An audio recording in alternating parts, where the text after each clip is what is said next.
ಕೂಡ್ರಿ ಪೂಜಾರ್ ಅವ್ರ ಕೂಡ್ರಿ, ಇನ್ನೊಬ್ಬರು ಇದನ್ನ ಮಾಡಿ ಸಭಾಪತಿಗಳೇ, ಮಾನ್ಯ ಗೃಹ ಸಚಿವರನ್ನ 1007ನೇ ಪ್ರಶ್ನೆ ಕೇಳ್ತಾ ಇದ್ದೀನಿ.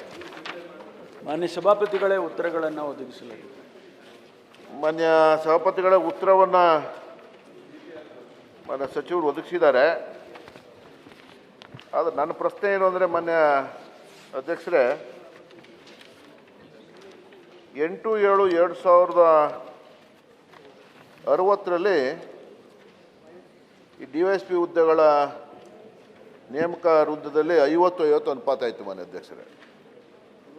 ಅದಾದ ನಂತರ 60-67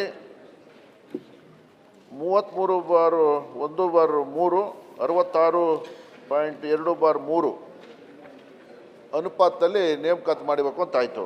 ಅದಾದ ನಂತರ 23/12/2004 ಇದನ್ನು 20:80 ಇದನ್ನು ಮಾಡಿದ್ದಾರೆ. ಇದಕ್ಕೆ ಕಾರಣ ನನಗೆ ಗೊತ್ತಿಲ್ಲ ಮಾನ್ಯ ಅಧ್ಯಕ್ಷರೇ.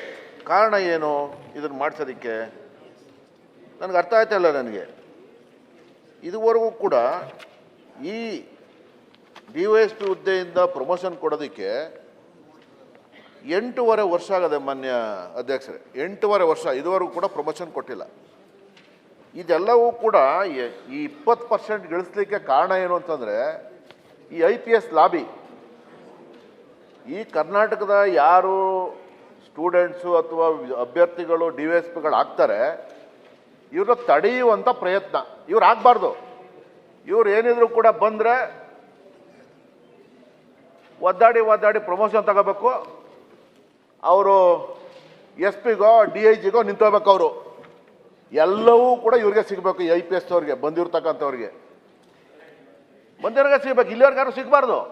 ಅದೇ ದೃಷ್ಟಿಲಿ ಇಟ್ಕೊಂಡು ಇದನ್ನು ಮಾಡೋರೆ. ಆಮೇಲೆ 112 ಪೋಸ್ಟ್ ಅವೆ ಮಾನ್ಯ ಅಧ್ಯಕ್ಷ. 112 ಪೋಸ್ಟು ASP ಹುದ್ದೆಗಳವೆ. ಇದರಲ್ಲಿರೋರು ಪ್ರಮೋಷನ್ ಆಗಿರೋರು ಕೇವಲ 50-60 ಜನ. ಇನ್ನು 50-60 ಜನ ಇವರೇ ಆ ವರ್ಷಕ್ಕೆ ಕುಂತವ್ರೆ. IPS ಅವರೇ. ಇವ್ರ ಜಾಗ ಇಲ್ಲ ಅಂದ್ರೆ ಕಳಿಸಿ ಸ್ವಾಮಿ ಎಲ್ಲ ಕೇಂದ್ರಕ್ಕೆ ಹೋಗಿದ್ದು ಬರಲಿ, ಮಾಡ್ಕೊಬಲ್ಲಿ ಕೆಲಸನ ಅಲ್ಲಿ. ಇಲ್ಲಿ ಇವ್ರು ಕೊಡ್ದಂಗೆ ತಡೀತಾ 8.5 ವರ್ಷ ಆಗದೆ ಮಾನ್ಯ ಅಧ್ಯಕ್ಷರೇ.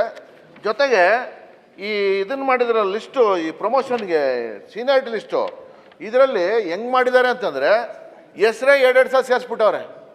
2 ಸಲ 3 ಸಲ ಸತ್ತಾಗಿರೋರು ಸೇರಿಸ್ಬಿಟ್ಟವ್ರೆ, ರಿಟೈರ್ಡ್ ಆಗಿರೋರು ಸೇರಿಸ್ಬಿಟ್ಟವ್ರೆ. ಆಯಿತಾ? ಅದನ್ನು ಈ ಮಂತ್ರಿಗಳು ಬಂದ ಮೇಲೆ, ಸಚಿವರು ಬಂದ ಮೇಲೆ ಸರಿಪಡಿಸ್ಬೇಕು ಅನ್ನೋ ದೃಷ್ಟಿಯಿಂದ ಅದನ್ನ ಸರಿಪಡಿಸೋಕೆ ಹೇಳಿದ್ರು. ಅಷ್ಟರಲ್ಲಿ ಕೋರ್ಟ್ಗೆ ಹೋದ್ರು, ಸ್ಕ್ವಾಶ್ ಆಯಿತು. ಈಗ ಮತ್ತೆ ಸರಿಪಡಿಸ್ಬೇಕು ಅಂತೇಳಿ ಸಚಿವರು ಈಗ ಒಂದು ಕಮಿಟಿ ಮಾಡಿದ್ದಾರೆ. ಆದರೆ ನ್ಯಾಯ ಯಾವಾಗ ಸಿಗ್ತದೆ ಮಾನ್ಯ ಅಧ್ಯಕ್ಷರೇ? ಯಾವಾಗ ಸಿಗ್ತದೆ? 8.5 ವರ್ಷ ಆಗಿದೆ. ದಯಮಾಡಿ ಮಾನ್ಯ ಸಚಿವರಿಗೆ ನಾನು ನೇರವಾಗಿ ದಯವಿಟ್ಟು ಕೇಳ್ತೀನಿ. ಉತ್ತರ ಹೇಳೋರು ಆಮೇಲೆ ಸಭಾಪತಿಗಳೇ, ಪುಟ್ಟಣ್ಣವರು ಸ್ವಲ್ಪ ಈ ಸರ್ವಿಸ್ ಮ್ಯಾಟ್ರಸಲ್ಲಿ ಭಾಳ ನುರಿತವರಿದ್ದಾರೆ. ಏಕೆಂದರೆ ಭಾಳ ಜನ ಅವರ ಒಡನಾಡಿಗಳು, ಯಾವಾಗ ಗೊತ್ತಾಯ್ತು ನಿಮ್ಗೆ ಅವ್ರದ್ದು? ಮತದಾರರು ಕೂಡ ಇರೋದ್ರಿಂದ ಇದು ನುರಿತವರಿದ್ದಾರೆ, ನುರಿತುಬಿಟ್ಟಿದ್ದಾರೆ. ಅದ್ರ ಸರ್ವಿಸ್ ಮ್ಯಾಟ್ರಸಲ್ಲಿ ಸ್ವಲ್ಪ ಅನುಭವ ಜಾಸ್ತಿ ಇದೆ. ಅವರು ಹೇಳಿದಾಗೆ ಮಾನ್ಯ ಸಭಾಪತಿಗಳೇ, ಈ ರೆಕ್ರೂಟ್ಮೆಂಟ್ ಪ್ರಾಸೆಸ್ನಲ್ಲಿ ಅದು ಎಂಟ್ರಿ ಪಾಯಿಂಟ್ ಅಂದರೆ ಜೂನಿಯರ್ ಇಂಜಿನಿಯರ್ಸ್ನ ಎಂಟ್ರಿ ಮಾಡುವಾಗ, ರೆಕ್ರೂಟ್ ಮಾಡುವಾಗ ಅವರಿಗೆ ಪ್ರಮೋಷನಲ್ ಆಸ್ಪೆಕ್ಟ್ ಸಿಗಬೇಕು ಅಂತೇಳಿ ಇಂತಿಷ್ಟು ಪರ್ಸೆಂಟೇಜನ್ನು ಪ್ರಮೋಷನಲ್ ಆಸ್ಪೆಕ್ಟ್ ಅದಕ್ಕೆ ಇಡ್ತಾರೆ. ಹೇಳ್ತೀನಿ, ಅದಕ್ಕೆ ಬಂದೆ ನಾನು. ಇಂಜಿನಿಯರ್ಸ್ಗೆ ಯಾಕೆ ಹೇಳಿದೆ ಅಂದರೆ, ಅದು ತುಂಬ ಲಾರ್ಜ್ ನಂಬರ್ನಲ್ಲಿ ರಿಕ್ರೂಟ್ಮೆಂಟ್ ನಡೆಯುತ್ತೆ. ಜೂನಿಯರ್ ಇಂಜಿನಿಯರಿಂದ ಅವರು ಅಸಿಸ್ಟೆಂಟ್ ಇಂಜಿನಿಯರಿಂದ ಎಕ್ಸಿಕ್ಯೂಟಿವಿಂದ ಸೂಪರ್ಡೆಂಟಿಂದ ಚೀಫ್ ಇಂಜಿನಿಯರ್, ಈ ರೀತಿ ಅದು ಪ್ರಮೋಷನಲ್ ಆಸ್ಪೆಕ್ಟ್ ಸಿಗಬೇಕು ಅಂತ. ಅದೇ ರೀತಿ ಇಲ್ಲಿ ಕೂಡ ಪೊಲೀಸ್ ಇಲಾಖೆಯಲ್ಲಿ ಹೆಂಗೆ ನಡೆಯುತ್ತೆ ಅಂದರೆ, ಸಬ್ ಇನ್ಸ್ಪೆಕ್ಟರ್ ರೆಕ್ರೂಟ್ ಮಾಡ್ತೀವಿ. ಸಬ್ ಇನ್ಸ್ಪೆಕ್ಟರ್ ರೆಕ್ರೂಟ್ ಮಾಡಿದಾಗ ಇಂತಿಷ್ಟು ಪರ್ಸೆಂಟು ಡೈರೆಕ್ಟ್ ರಿಕ್ರೂಟ್ಮೆಂಟು, ಇಂತಿಷ್ಟು ಪರ್ಸೆಂಟು ಪ್ರಮೋಷನಲ್. ನಾವು ಆ ಅನುಪಾತವನ್ನು ಇಟ್ಕೊಂಡೇ ರಿಕ್ರೂಟ್ಮೆಂಟ್ ಮಾಡ್ತೇವೆ. ಅದರಲ್ಲಿ 1960ರಲ್ಲಿ ಈ ರಿಕ್ರೂಟ್ಮೆಂಟ್ ಪ್ರಾಸೆಸ್ನಲ್ಲಿ 50-50 ಅಂದರೆ 50 ಡೈರೆಕ್ಟ್ ರಿಕ್ರೂಟ್ಮೆಂಟು, 50 ಪ್ರಮೋಷನ್, ASIಯಿಂದ PSI ಆಗೋದು. ಹಾಗೆ ಅದೇ ಪ್ರಕಾರ 1967ರಲ್ಲಿ ಅದನ್ನು ಮಾಡಿಫೈ ಮಾಡಿ 33.13 66.23 ಅಂತ ಮಾಡಿದ್ದಾರೆ. ಅದು ಆ ಕಡಿಮೆ ಪರ್ಸೆಂಟೇಜ್ ಯಾಕೆ ಮಾಡಿದಾರೋ ಗೊತ್ತಿಲ್ಲ ನನಗೆ. ಆದರೆ 67ರಲ್ಲಿ ಆ ಒಂದು ಅನುಪಾತವನ್ನು ಮಾಡಿದ್ದಾರೆ. ಮತ್ತೆ ತಿರ್ಗಾ ಮಾಡಿಫೈ ಮಾಡಿ 2004ರಲ್ಲಿ 20% ಡೈರೆಕ್ಟ್ ರಿಕ್ರೂಟ್ಮೆಂಟು, 80% ಪ್ರಮೋಷನ್ ಅಂತ ಮಾಡಿದ್ದಾರೆ. 20%, 33 ಇದ್ದದ್ದನ್ನು 20ಕ್ಕೆ ತಂದಿದ್ದಾರೆ. ಫಸ್ಟ್ ಇದ್ದು 50 to 33, 30 to 20ಗೆ ಬಂದಿದೆ.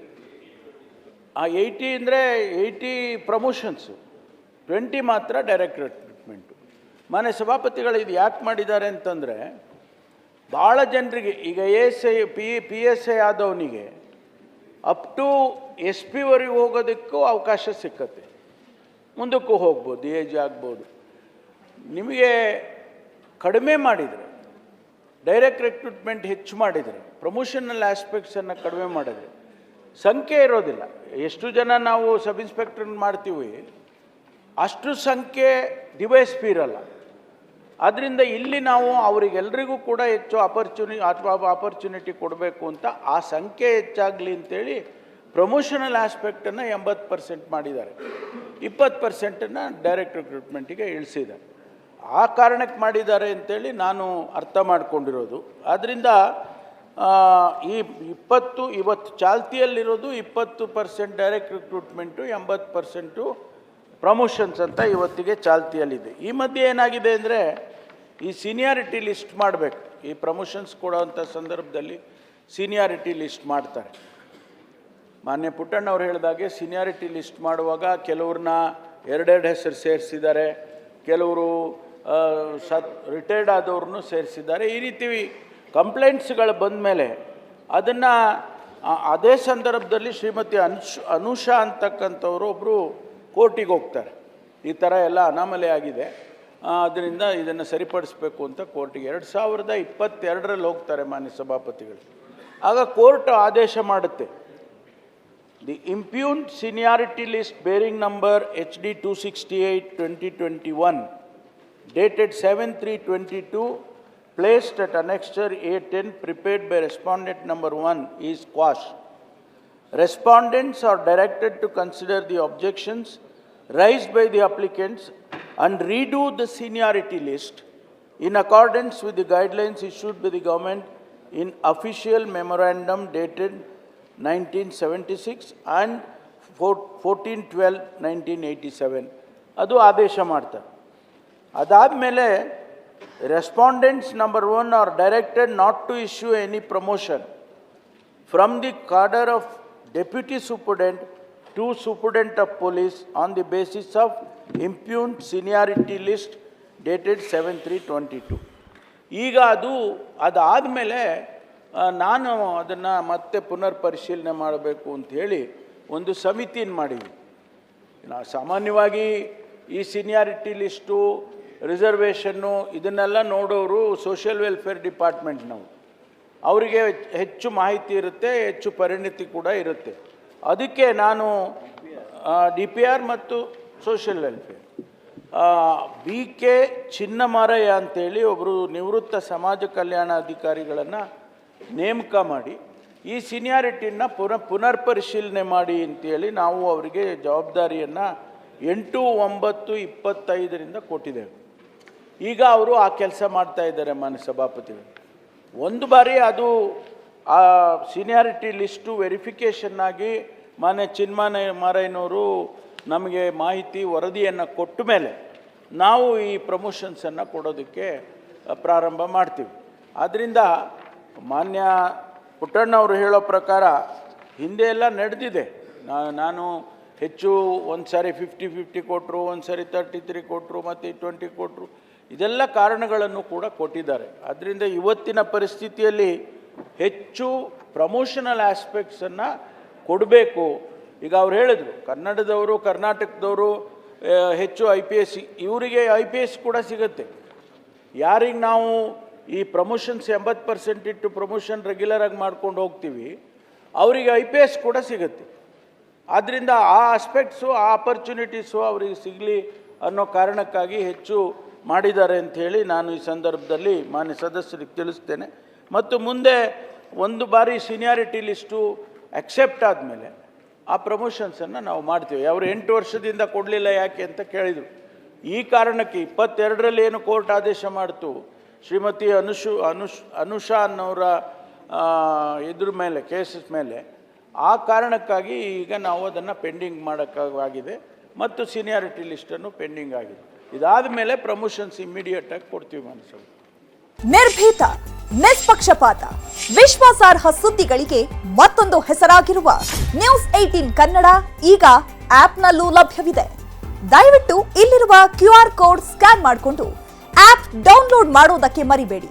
ನಿಮ್ಮ ಬೆಂಬಲ ಹೀಗೆ ಸದಾ ನಮ್ಮೊಂದಿಗಿರಲಿ. ಧನ್ಯವಾದ.